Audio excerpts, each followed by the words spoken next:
હાલો મિત્રો, નમસ્કાર. સ્વાગત છે તમારું જીજીઆઈ ઓફિશિયલ @5831 યુટ્યુબ ચેનલમાં. આજે આપણે વાત કરવાની છે એસએસસી જીસીએલ રિક્રુટમેન્ટ 2026 વિશે.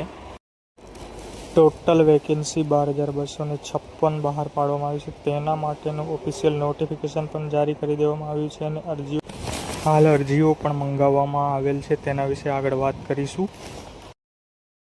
સંસ્થાનું નામ સ્ટાફ સિલેક્શન કમિશન એસએસસી.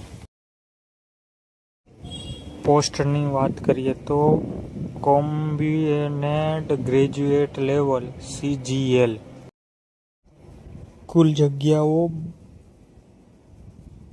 12,256 રાખવામાં આવેલ છે. હવે આપણે આગળ વાત કરવી છે લાયકાત વિશે. તો લાયકાતમાં આપણે ગ્રેજ્યુએટ ઉમેદવાર હોવા જરૂરી છે. કોઈ પણ શાખામાં ગ્રેજ્યુએટ કરેલું હોવું આવશ્યક છે. પછી ચાહે તમે આર્ટ્સ કર્યું હોય, કોમર્સ, સાયન્સ, કોઈ પણ વિષયમાં ગ્રેજ્યુએટ ઉમેદવારે કોઈ પણ શાખામાંથી ગ્રેજ્યુએટ કરેલું હોવું આવશ્યક છે. ગ્રેજ્યુએટ ઉમેદવાર આમાં એપ્લાય કરી શકશે. વાત કરીએ અરજી કરવાની તારીખ વિશે. તો અરજી ફોર્મ ભરવાની તારીખ હાલ સ્ટાર્ટ કરી દેવામાં આવેલ છે. અરજી ફોર્મ હાલ ચાલુ જ છે. અરજી ફોર્મ 21 મે 2026 ચાલુ કરી દેવામાં આવેલ છે. અરજી કરવાની આખરી તારીખ વિશે વાત કરી લઈએ. કઈ તારીખ સુધી અરજી સ્વીકારવામાં આવશે, જેના વિશે વિસ્તારથી વાત કરીએ.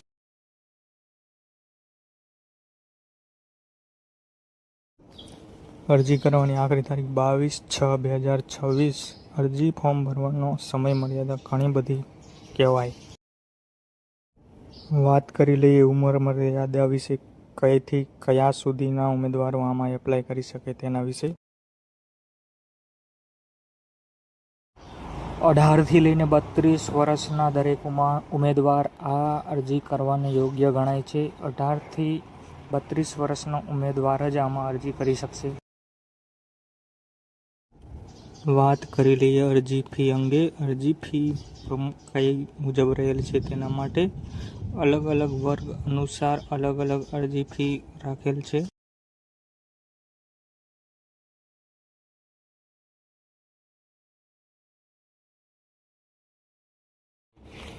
જનરલ, ઓબીસી અને ઈડબ્લ્યુએસના ઉમેદવાર માટે ₹100 અરજી ફી ફિક્સ રાખેલ છે.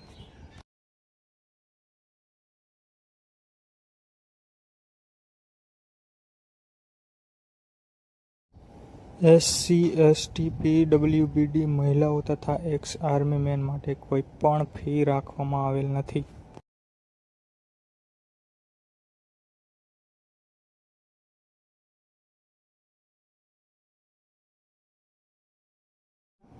ઉમેદવારોએ અરજી કરવા માટે માય એસએસસી એપ ઇન્સ્ટોલ કરવું.